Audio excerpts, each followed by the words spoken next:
As I said in my opening preamble to my questions, and I thank the chairman for his time and his sincerity and his effort and his answers. The issues I have in broadness are not to say that we're not concerned about raising the bar on our product safety and certainly on our children's safety. But with that said, there's a mechanism in place that ought to be used, is better suited to be used, and frankly would be more fairly implemented on our businesses and businesses around the country, and that is to use the federal government and its powers and perhaps lobby them to strengthen their existing laws. I view this as similar to many other debates that we've had on similar issues where we were going to change requirements just to New York specific, and the burden that puts on our businesses trying to do business outside the state and certainly other businesses trying to do business inside the state. And I point to the microbead bill. Now, again, microbeads, they're on their way out anyways. The industry was getting away from them. I don't think anyone was championing that we needed them in the product. But New York wanted to go its own way, and we had that debate, and we had a vote on that here, and I don't believe that had a Senate same as either. But, and maybe because of that effort, and if that was the result of this effort, then perhaps this is a worthwhile exercise. But the federal government did the right thing. They stepped in and they addressed it on a national basis, and problem solved. And not only now does it just benefit New York, but it benefits the entire country without burdening New York specific. I mean, imagine, if you will, somebody that's doing, shampoo manufacturer in Ohio is making their shampoo that goes international distribution, and now they got to say, well, we got to stop, we got to shut down, we got to change over to make the New York version of this product.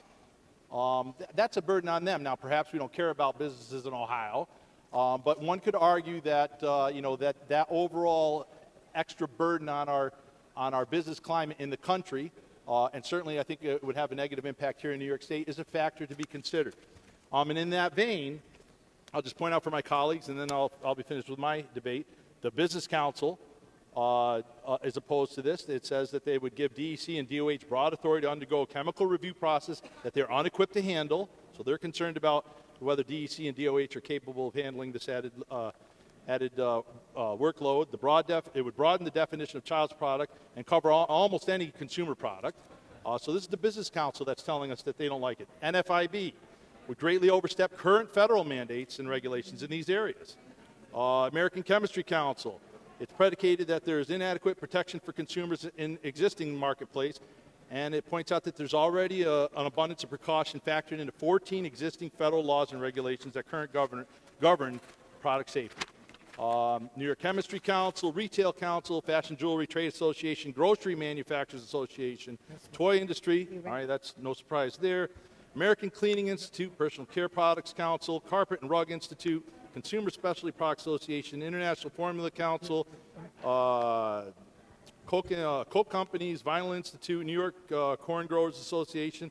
I'm not sure exactly where the corn growers are coming from on this, other than maybe they see just a shortage here in effectiveness here. Unshackle Upstate, the Rochester Business Alliance. There's about a dozen more organizations similar to that are all basically saying the same thing. They think it's an overstep. They think that it's bad for all business. They think that it's a better house than the federal government. And they think that DEC and DOH is not equipped to handle this, and I tend to agree with them, certainly on that final point.